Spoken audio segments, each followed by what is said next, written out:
जय Hind defence aspirants, welcome back again. This is Divyanshu Pandey.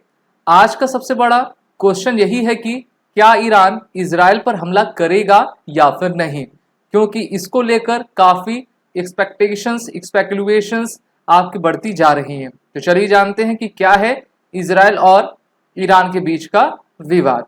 अभी America के राष्ट्रपति के द्वारा ये स्टेटमेंट कहा गया है कि Iran to attack Israel sooner than later, यानी कि ईरान इजराइल पर जल्द ही हमला कर सकता है।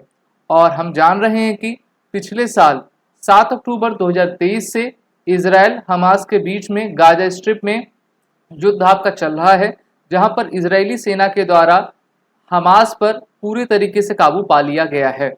वहीं पर छुटपुट घटनाएं हो रही हैं और ईरान के द्वारा समर्थित जो हिजबुल्ला, लेबनान, सीरिया की तरफ से इजराइल के टेरिटरी पर आपकी फायरिंग की जा रही है। और अभी ईरान बैक जो हमास है, फिलिस्तीनियन ग्रुप है, उनके द्वारा जो है ईरान इजराइल पर आपके रॉकेट अटैक्स किए गए हैं और लगभग 40 से अधिक आपके रॉकेट्स को जो भेजा गया है लेबनान की तरफ से इजराइल की ओर। और इजराइल का हम सभी जानते हैं कि उनका एयर डिफेंस सिस्टम काफ़ी स्ट्रांग है, तो उन्होंने उसका मुकाबला आपका कर लिया है। अब ये जानना दिलचस्प होगा कि ईरान इजराइल पर हमला क्यों करना चाहता है। बात है 1 अप्रैल 2024 की, ज़्यादा दिन पुरानी नहीं, आज से 13 दिन पुरानी, जब 1 अप्रैल 2024 को इजराइल ने सीरिया दमास्कस पे जो है ईरान के कंसल्टेट पर आपका हमला कर दिया था। इजराइल को ये इनपुट थी कि वहां पर आपके कुछ ऐसे समर्थित लोग हैं ईरान के द्वारा जिनके माध्यम से हमला इजराइल पर किया जा रहा है। और वहां पर इजराइल का जो F-35 lightning second fighter aircraft है उसने बमबार्टमेंट की।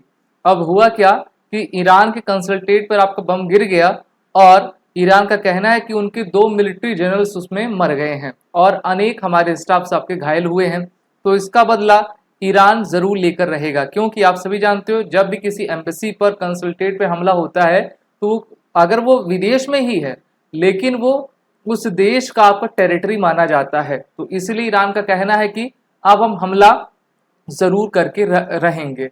अब इसमें देखना होगा कि जो अभी गाजा स्ट्रिप है तो वहां पर 1200 लोग आपके मारे गए हैं, जिसमें 250 हॉस्टेजेस बनाए गए थे आपके इजराइल के। 130 हॉस्टेजेस को इजराइल के द्वारा आपका बचा भी लिया गया, जिसमें 34 आपके मर गए हैं। 33,600 जो सिटीजन्स हैं वो अभी तक दोनों तरफ से आपके मारे जा चुके हैं और सैकड़ों हजारों की संख्याओं में लोग आपके घायल हुए हैं। यूनाइटेड नेशंस ने भी कहा है कि सीज फायर आपका करना चाहिए, लेकिन जहां पर युद्ध को खत्म होना था वहां पर युद्ध एक बार फिर से एक्सलेट होता दिखाई दे रहा है। और इसी बीच इजराइल की मदद करने अमेरिका के द्वारा अमेरिका के वॉरशिप को इजराइल की तरफ आपका भेज दिया गया है, जिससे कि इजराइल की सुरक्षा अमेरिका आपका कर पाए। वहीं पर 12 अप्रैल 2024 को फ्रांस, भारत, रशिया, यूके के द्वारा ट्रेवल वार्निंग एडवाइजरी जारी की गई है, जिसमें यह कहा गया है कि ये सभी देशों के जितने भी नागरिक हैं वो ना तो इजराइल जाएं ना ही ईरान जाएं। लेकिन इजराइल ने ऐसा कुछ अपने नागरिकों के लिए नहीं कहा हुआ है और इजराइल ने कहा है कि हम समर्थ हैं कि हम अपने आप को बचा सकें। तो इस्लामिक रिवोल्यूशनरी गार्ड्स के जो कोर मेंबर्स थे, 2 मेनली जो है जनरल्स थे, उनकी आपकी मृत्यु हो गई थी 1 अप्रैल को, और इस कारण से ईरान और इजराइल के बीच में आपका टेंशन है।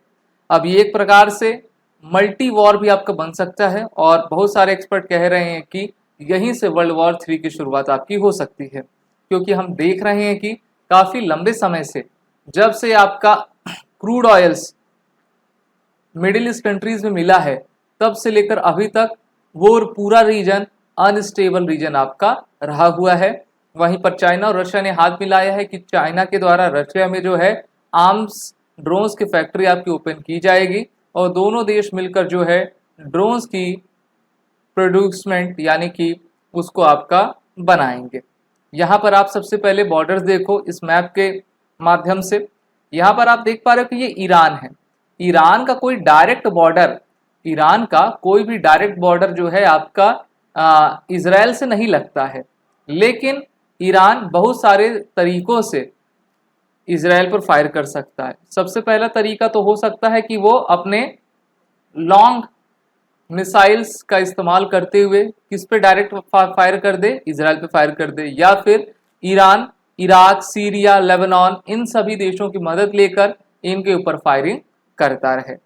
इसराइल की अगर हम मिलिट्री स्ट्रेंथ देखें तो ईरान से काफ़ी बेहतर है, क्योंकि इसराइल एक न्यूक्लियर पावर्ड देश है और इसराइल के पास शॉर्ट, एमआरबीएम और लॉन्ग रेंज सभी प्रकार की मिसाइल्स आपकी अवेलेबल हैं। तो ये देखना दिलचस्प होगा कि किस प्रकार से आगे की रणनीति ईरान बनाएगा। और इसराइल तो पूरी तरीके से उन्होंने अपने आप को अलर्ट किया हुआ है कि अगर हमला होगा, और इसराइल ने ये भी कहा अगर हमला होगा तो हम भी रिटेलिएट ईरान को ज़रूर करेंगे, हम पीछे नहीं हटेंगे। तो अब देखना होगा कि किस प्रकार से दोनों देशों के बीच आपके ये जो मामला है वो शांत होगा या फिर एक्सक्लेट होगा। आप सभी defence aspirant SSB crack exam के इंटरव्यू और रिटन कोर्सेज में इनरोल होकर अपने आने वाले एग्जाम की तैयारी जरूर करिए। वॉर 10 कोड का यूज कर लें जिससे कि आपको 10% का फ्लैट डिस्काउंट मिल जाए। जय हिंद। अगर आप एक डिफेंस एस्पिरेंट हैं और SSB interview, NDA, CDS, AFCAT जैसे एग्जाम्स के लिए प्रिपेयर कर रहे हैं तो आप एसएसबी क्रैक एग्जाम्स के कोर्स को चेक करना ना भूलें। आप हमारी लर्निंग एप्लीकेशन को गूगल प्ले स्टोर से भी डाउनलोड कर सकते हैं।